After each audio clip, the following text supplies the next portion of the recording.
சட்டமன்ற உறுப்பினரை நோக்கி பல்வேறு சரமாரியான கேள்விகளை நீதிமன்றம் முன்வைத்திருக்கிறது. மிக முக்கியமாக ஏடிஜிபியாக இருக்கக்கூடிய ஜெயராமனை கைது செய்ய வேண்டும் என்ற ஒரு உத்தரவையும் நீதிமன்றம் பிறப்பித்திருக்கிறது.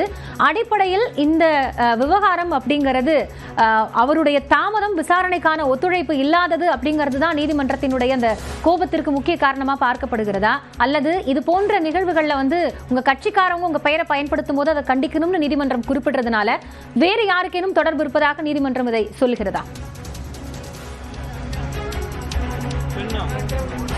இல்ல, இதுல இந்த வழக்குல பிரைம் குற்றச்சாட்டு வச்சிருக்கிறது ஜெகன்மூர்த்தி மேல.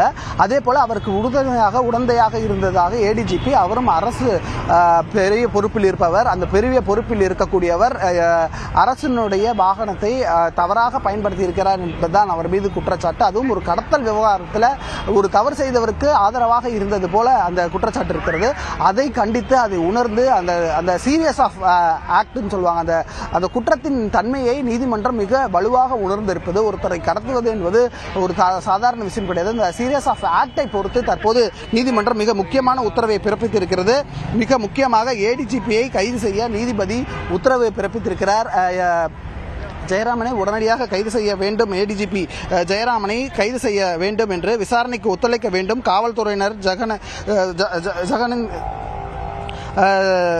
ஜெகன்மூர்த்தியை சட்டத்தை மீறாமல் நடத்த வேண்டும் என்பதையும் நீதிபதி தனது உத்தரவாக சொல்லியிருக்கிறார். மிக முக்கியமாக மிகப்பெரிய ஒரு பிரேக்கிங் நியூஸ், அதாவது ஒரு அரசு அதிகாரி நீதிமன்ற வளாகத்திலேயே அவர் உடனடியாக கைது செய்ய வேண்டும் என்று சொல்லியிருக்கிறார் என்பது மிக கவனத்தில் எடுத்துக்கொள்ளக்கூடிய விஷயம். நீங்கள் கேட்டது போல பூவி ஜெகன்மூர்த்திக்கு வேறு யாரேனும் இந்த வழக்கில் இருக்காங்களான்றது அவரை விசாரிக்கும் பொழுதுதான் தெரியும், அல்லது சாட்சியங்கள் மூலமாக அடுத்தடுத்த சாட்சியங்களை விசாரிக்கும் பொழுது தெரிய வரும்.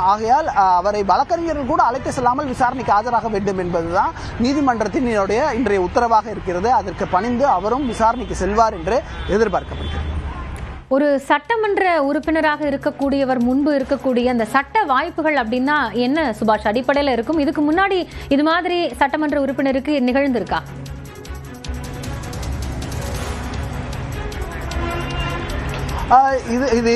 இதுக்கு முன்னாடி அதுக்கான தரவுகள் வழக்குகள் இருக்கிறது. ஆனால் ஒரு ஐபிஎஸ் அதிகாரி ரேங்க்ல இருக்கிறவங்க, ஒரு நீதிமன்றத்தில் ஏடிஜிபி ரேங்கிங்ல இருக்கிறவங்க அரெஸ்ட் ஆகிறது அப்படின்றது ஒரு பெரிய விஷயமாக பார்க்க வேண்டியது இருக்கிறது. ஏன்னா நீதிமன்றம் அந்த கிரைமோடைய தீவிரத்தன்மையை நன்கு உணர்ந்து அவர்கள் இதுல எதிர்க்கப்பட்டிருக்கக்கூடிய நடவடிக்கைகள்ல ஏற்பட்டிருக்கக்கூடிய லேப்ஸையும் அவங்க புரிஞ்சிருப்பாங்க.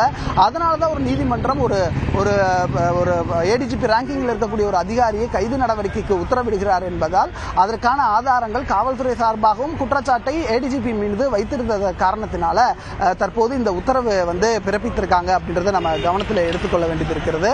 காவல்துறை தனது விசாரணையை விரிவுபடுத்த இருக்கிறது. நீதிமன்றத்தின் உத்தரவின்படி பூவி ஜெகன்மூர்த்தி அவர்களும் ஆஜராக வேண்டும் காவல்துறையின் விசாரணைக்கு. யாரும் வழக்கறிஞர் உட்பட யாரும் அவருடன் செல்லக்கூடாது என்பதுதான் உத்தரவாக இருக்கிறது. அந்த விசாரணை எங்க நடக்க போகிறது, அன்றைய தினத்தில் அங்கே நடக்கக்கூடிய விஷயங்கள் என்னவாக இருக்கிறது, அவரிடம் கேட்கக்கூடிய கேள்விகள் எப்படி இருக்க போகிறது, எவ்வளவு மணி நேரம் அவரிடம் விசாரணை நடக்க போகிறது. இப்போ ஏடிஜிபியை கைது செய்ய உத்தரவு என்று பிறப்பித்திருக்கிறார்கள். அதற்கு அடுத்ததாக சீரியஸ் ஆஃப் ஆக்ஷன் அதுல என்ன இருக்க போகிறது என்பதை தொடர்ச்சியாக நம்ம பார்க்க வேண்டியது இருக்கிறது.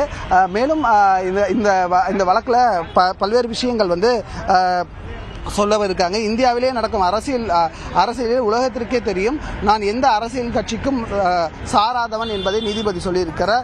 கண்ணியத்துடன் விசாரிக்க வேண்டும் என்று பூவி ஜெகன்மூர்த்தி கண்ணியத்துடன் விசாரிக்க வேண்டும் என்று சொல்லியிருக்கிறார். விசாரணை ஜூன் 26க்கு தள்ளி வைத்து இந்த வழக்கு தற்போது இன்றைய தினத்தில் ஒத்திவைக்கப்பட்டிருக்கிறது. ஜூன் 26 மீண்டும் இந்த வழக்கானது விசாரணைக்கு வர இருக்கிறது. மிக முக்கியமான ஒரு வழக்கில் மிக முக்கியமான ஒரு உத்தரவு. அதாவது இரண்டு பேர் மீது குற்றச்சாட்டு வைத்திருக்கிறார்களோ, ஒருத்தர் காவல்துறைக்கு விசாரணைக்கு ஆஜராக வேண்டும் என்று சட்டமன்ற உறுப்பினர் சொல்லியிருக்கிறார். ஒரு ஐபிஎஸ் அதிகாரி ஏடிஜிபி ரேங்கிங்கில் இருக்கவரை கைது செய்ய நீதிமன்றம் உத்தரவு கொடுத்திருக்கிறது.